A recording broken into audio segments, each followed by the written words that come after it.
Selamat pagi pemirsa.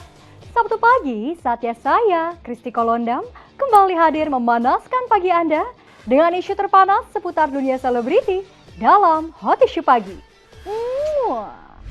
Teka-teki pernikahan siri Nisa Sabian dan sang keyboardis hingga kini masih bergulir panas. Sejak kapan sebenarnya Nisa Sabian dan Ayus mulai merasakan cinta yang bersemi dalam hati?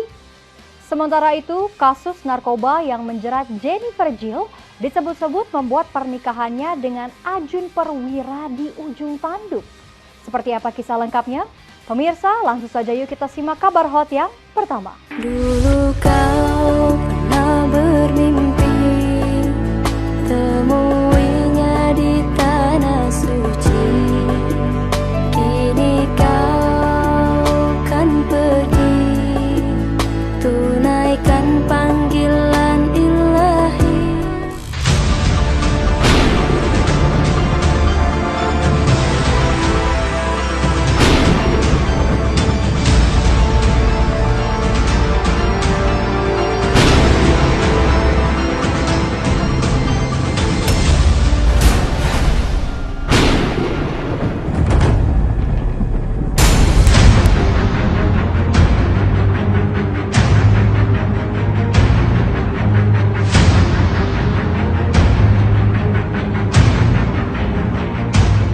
Kabar hubungan terlarang Nisa Sabian dan Ayus bak bola salju yang menggelinding kian deras.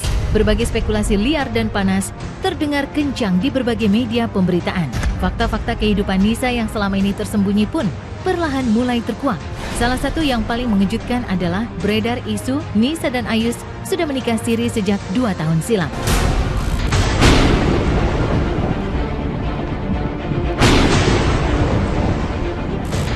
Entah kebetulan atau tidak, di rentang waktu yang sama, riak-riak permasalahan rumah tangga Ayus dan Riri sudah mulai muncul sebelum akhirnya Riri memutuskan untuk melayangkan gugatan cerai. Kabar Nisa dan Ayus sudah menikah siri bermula dari bocornya salah satu percakapan dan beredar luas di media sosial.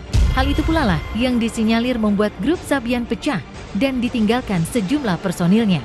Dan kemarin, kepada kami, sejumlah sahabat Nisa dan Ayus yang selama ini diam, akhirnya ikut angkat bicara.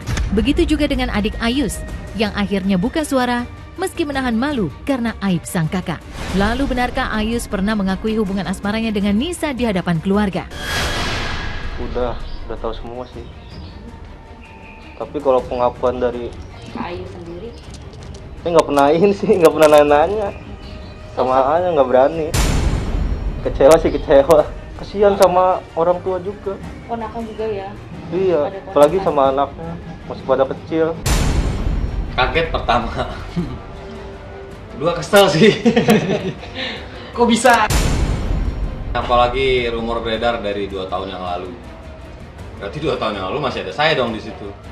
Kalau sampai hal ini terjadi benar gitu, semoga sih tidak benar. Seandainya benar, berarti kami seorang personil di sana yang sebenarnya dirugikan dong. Gitu dong. Dengan sebuah pekerjaan yang di luar dari aktivitas yang udah di luar jalur. Ya akhirnya saat ini jadi ramai. Malah saya mau menyampaikan satu hal bahwa mendingan ramai sekalian supaya ada yang introspeksi di antaranya. Sesuatu yang tidak diketahui pada akhirnya juga malah tidak ada introspeksinya. Malah akan terus-terusan nanti, lebih bahaya gak? Jadi mendingan akhirnya seperti ini. Sedih lah.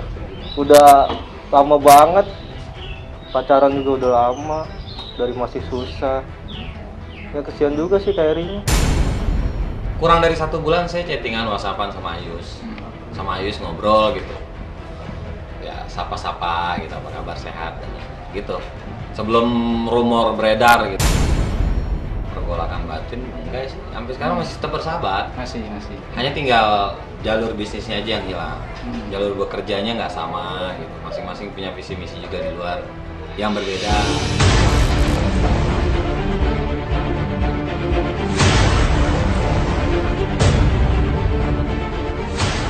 Lahir dari pasangan Anissa dan Komarudin, Hoirunisa alias Nisa Sabian sempat dikenal sebagai sosok lembut dan penuh cinta kasih.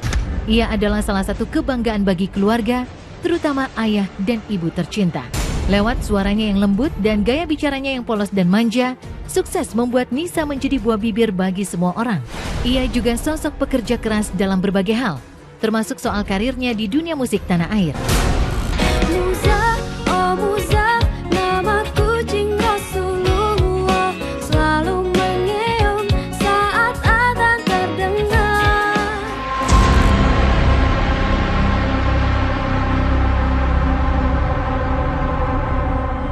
Sebuah momen haru sempat kami abadikan, di mana Nisa menunjukkan cinta kasihnya pada orang tua dengan sebuah nada dan derayan air mata.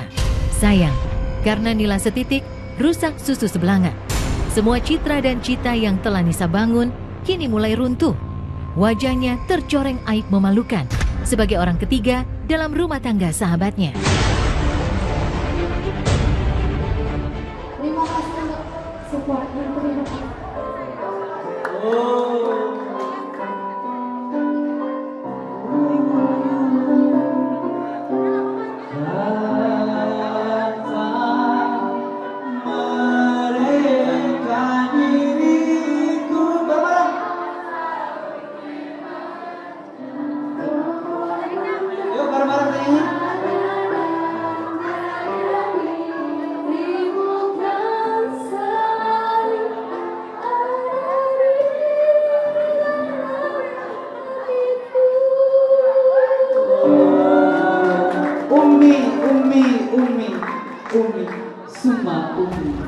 Saya sebagai orang tua, memang dari mulai anak ini saya lihat dia lugu sekali ya. Ya dari nampak belajar juga kayaknya keseriusan banget. Soal vokal bapaknya suka ngajarin. Iya, belum pernah sempat vokal. Kalau segi sekolah dia dari SD, SMP, STM. Jadi kalau sama musik tuh kayaknya dia betul-betul cari tahu dan ingin bagaimana caranya supaya dia bisa. Kayaknya optimis banget ya. Untuk cita-cita dulu bercita-cita untuk jadi reporter dan ternyata bahkan dulu setelah lulus SMK itu bisa kayaknya gue nggak masuk deh reporter. Gimana kalau gue mau masuk kuliah psikolog gitu? Dan ternyata kayaknya nggak jadi, ujung-ujung ke musik lagi. Ya alhamdulillah memang rezekinya mungkin di musik dan alhamdulillah nggak jadi reporter dan nggak jadi psikolog. Alhamdulillah nggak nyangka banget bisa banyak penggemarnya, bisa banyak sahabat, fanbase. Nggak nyangka sih, mungkin ya terima kasih. Mungkin barangkali ini merupakan satu petunjuk dari Allah kali ya. Jadi dari antara salah satu anak yang saya lihat punya bakat dan juga gemar dan mau dia lagu apa aja masuk, di pop, di qasidah, memang lahirnya kelihatannya di qasidah pada waktu itu. Cuman di pop kayaknya alhamdulillah. Terus kemudian di sana rekan-rekan sampai kepala sekolahnya juga salut kamu, saya bilang Umi gitu. Panggilnya Umi aja kalau di sana gitu.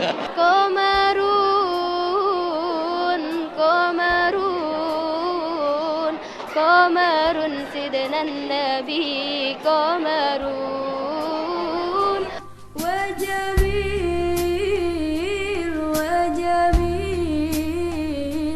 wajamil sidnan nabi wajamil